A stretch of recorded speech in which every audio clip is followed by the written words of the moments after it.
Dr. Binkley then.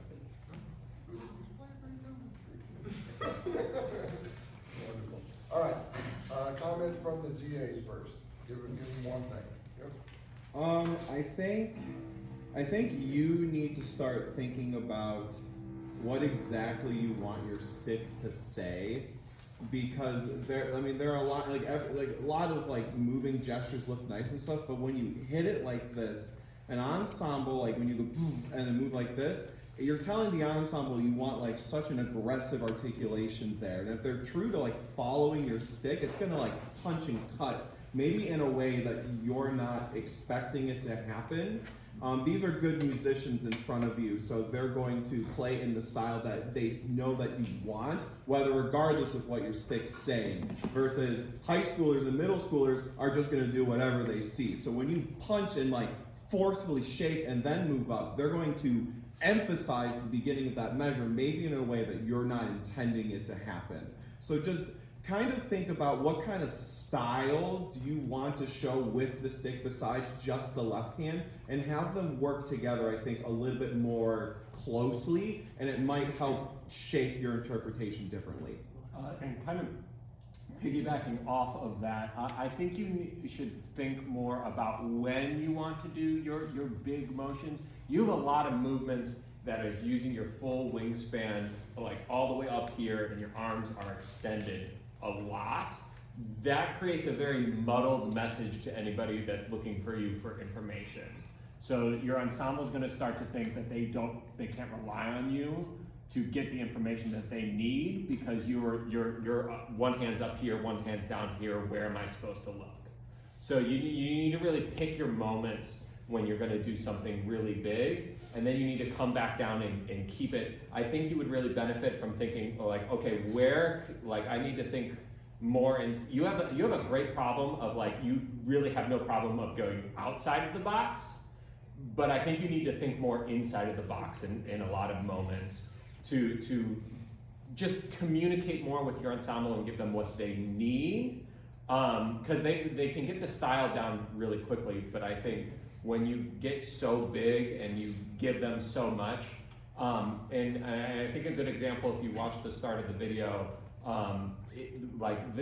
they got a little bit muddled with what you were doing because they didn't know exactly what you wanted. So just think about what those direct moments are of okay, I need to really connect and communicate with my ensemble, and okay, they got it here, I can just trust them, and I'm gonna give them a big moment here. Yeah, and I think one really big compliment was that I wanted to make sure I gave you was that slowdown that you gave into the low bass voice, that that was really well implemented. I thought that was awesome. Just kind of giving some thoughts on how they're saying it as well, because I would fully agree with everything that they're saying. When you move, your arms are very fluid and it looks really good. Now start thinking, okay, how do I actually show that I want it softer here? How do I actually show that I want this style out of it? Because now you're using the full breadth of space. So start thinking about going even a little bit further than that and say okay, what is it actually here that I'm trying to communicate? I find that I give contrasting information. In the video, I've gone back and rewatched, and I've seen that I've given big pattern, but I've been this at the same time. Can I offer you a challenge to maybe try in your practicing?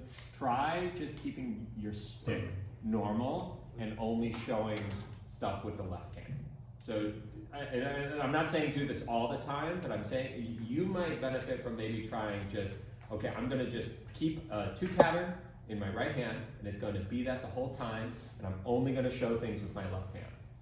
And limiting yourself like that, you might find actually works better for you than going for all of these. You can really go for it, and that's great. Now let's focus on getting the technical stuff of what the ensemble needs. Okay, here's my one thing. Sorry. The bottom of page 3. Yes. You wanted that to be a crescendo. Mm-hmm. Yes. Good. I agree.